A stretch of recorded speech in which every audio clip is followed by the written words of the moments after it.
The sunlight slanted through the floor-to-ceiling windows, catching the soft folds of my cream silk blouse as I ran my fingers over the edge of my desk.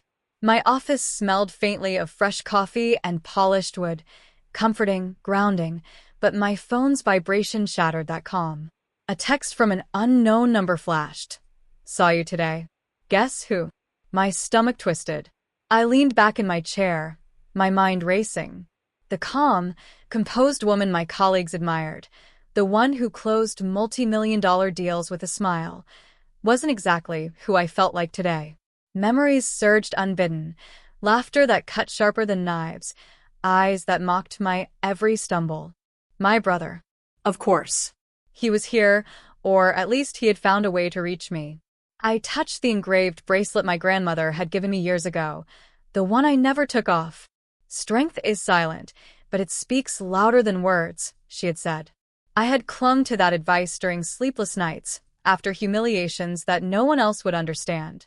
Now, sitting in this gleaming office, surrounded by art I chose and awards I earned, I felt a flicker of the old anger, tempered by years of quiet strategy. The irony wasn't lost on me. The same brother who laughed when I fell might soon see me standing taller than he ever imagined. The phone buzzed again. I swallowed hard, letting my fingers hover over the screen. Pride, a hint of satisfaction, and something sharper, anticipation, coursed through me. Today, the past and the present were colliding, and I was ready. I remember the exact day. Everything changed. I was 17, perched on the edge of the front porch, hands trembling, heart pounding. My brother, Mark, leaned against the doorframe, smirking, arms crossed. "Seriously, Jess? You actually think you can do this?" His laughter, sharp and careless, hit me harder than any insult I'd ever heard. I tried to keep my voice steady. "I'm not asking for permission. I'm just trying." My words sounded small, even to me, like the echo of someone who didn't quite belong. But it was true. I was trying, really trying, to chase something beyond the small town's expectations, beyond the easy judgment of people who thought they knew me. He shook his head, a cruel smile tugging at his lips. "You'll trip. You'll fail. And when you do, don't expect me to catch you." And with that, he walked away, leaving me with the sting of humiliation and the sharp taste of betrayal. I sank onto the wooden steps, the evening breeze brushing my tear-streaked cheeks. That night, I curled up in my room with my grandmother's gift, a small, silver bracelet engraved with the words, "Strength is silent, but it speaks louder than words." I had slipped it onto my wrist years ago, never imagining how much I'd need it. The bracelet became my talisman, a reminder that even when the world laughed, I could rise. I spent the next weeks in quiet determination. Every glance, every word, every laugh that had once crushed me was now fuel. I found work after school, saving every penny, reading every book I could get my hands on about business, leadership, and independence. Nights blurred into mornings, filled with whispered affirmations and plans sketched in the margins of notebooks. By the time I turned 18, I was ready. Not because he or anyone believed in me, but because I had finally learned to believe in myself. That small act of defiance, fueled by humiliation and hardened by purpose, became the first brick in the foundation of the life I was about to build.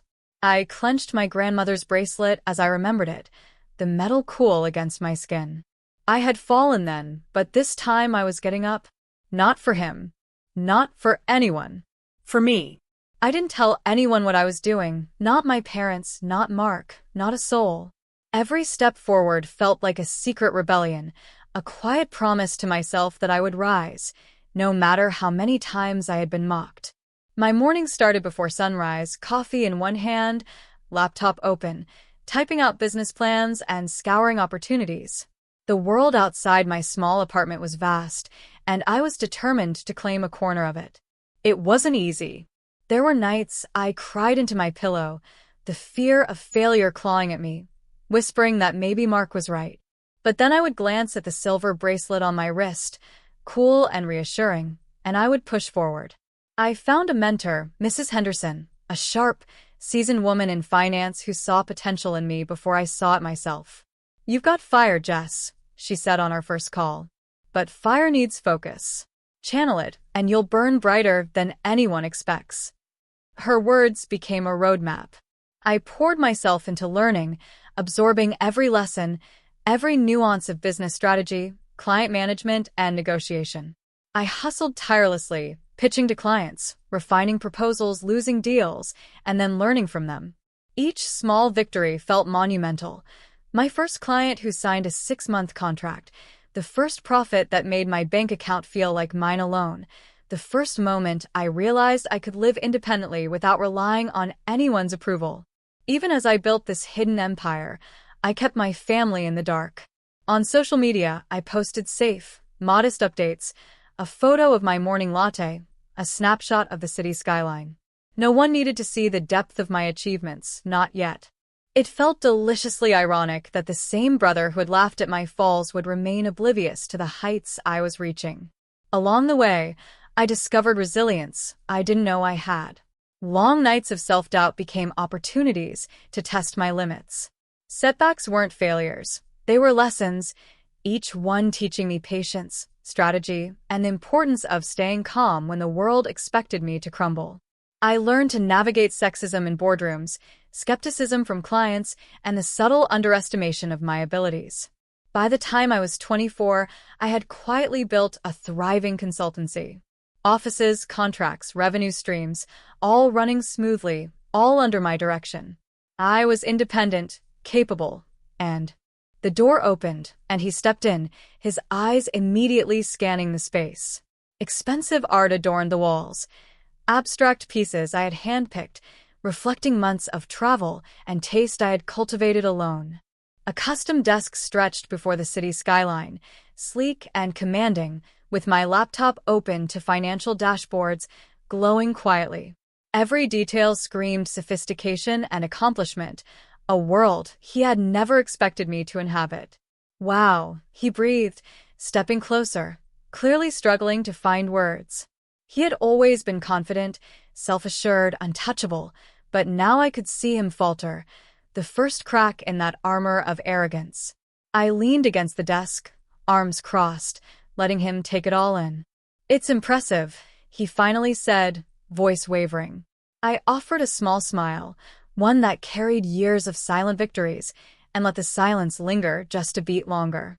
"I don't know if you realize this, Mark," I said, my tone calm but firm, "but this isn't just a workspace. This is the result of years you thought would crush me. Every laugh, every scoff, every time you assumed I couldn't, it all fueled me. And now," I let my gaze sweep over him, letting the truth settle in, "you're looking at someone who not only got up, but did it bigger, better, and entirely on her own." He swallowed hard, his usual smirk nowhere in sight. You did all this? On your own?" I nodded, lifting the silver bracelet on my wrist to catch the light. "Every step, every client, every deal, every sleepless night, mine. I didn't need your approval then, and I certainly don't need it now." The shift in his posture was palpable. Shock, disbelief, shame, a twinge of guilt. He was processing not just my success, but his own failure to see it coming. And in that moment, I felt something exquisite. Vindication not through revenge, but through unshakable strength. "Jess, I didn't know," he stammered, voice cracking. "I'm sure you didn't," I said softly. "And that's the point. The girl you laughed at? She's gone. And the woman you're seeing now? She stands taller than you ever imagined." For the first time in years, I watched him falter, not with anger, not with fear, but with the sudden awareness that the rules had changed. The sister he thought would stumble had rewritten the game entirely. And I, silent, confident, composed, was the one holding the pen. I let the silence stretch a moment longer, letting Mark absorb the reality of my accomplishments. The smugness he once carried so effortlessly was gone, replaced by an uncomfortable awareness. The power dynamics had shifted. And now it was my turn to decide what came next. "I'm willing to help," I said finally, my voice calm but firm. "But things will not go back to how they were. I will not tolerate old patterns, disrespect, or laziness. You'll need to meet me halfway if we're going to move forward. He blinked, unprepared for the firmness beneath my measured words. Meet you halfway? Yes, I said, pacing slowly across the room. For every action, there's a responsibility. If you want a place in my life, or even a chance to rebuild yours, you need to make tangible changes. No excuses. No shortcuts. I outlined the conditions clearly, letting each one sink in. Accountability. Mark would need to take responsibility for his past behavior, acknowledge his mistakes, and show genuine effort to change. Words alone weren't enough. Personal growth. He needed to pursue his own ambitions, to build skills, to prove he could stand on his own 2 feet rather than relying on charm or entitlement. Respect boundaries. I wouldn't tolerate manipulation, sarcasm, or the casual cruelty that had defined our relationship for years. Any future interaction would require sincerity and respect. Healing actions. He needed to make amends where possible, to understand the consequences of his laughter and indifference, and to actively contribute to repairing what was broken. I watched him shift uncomfortably, the reality of these terms heavy on his shoulders. He had assumed life would always bend to him, that I would remain the girl he mocked. But this was no longer about revenge.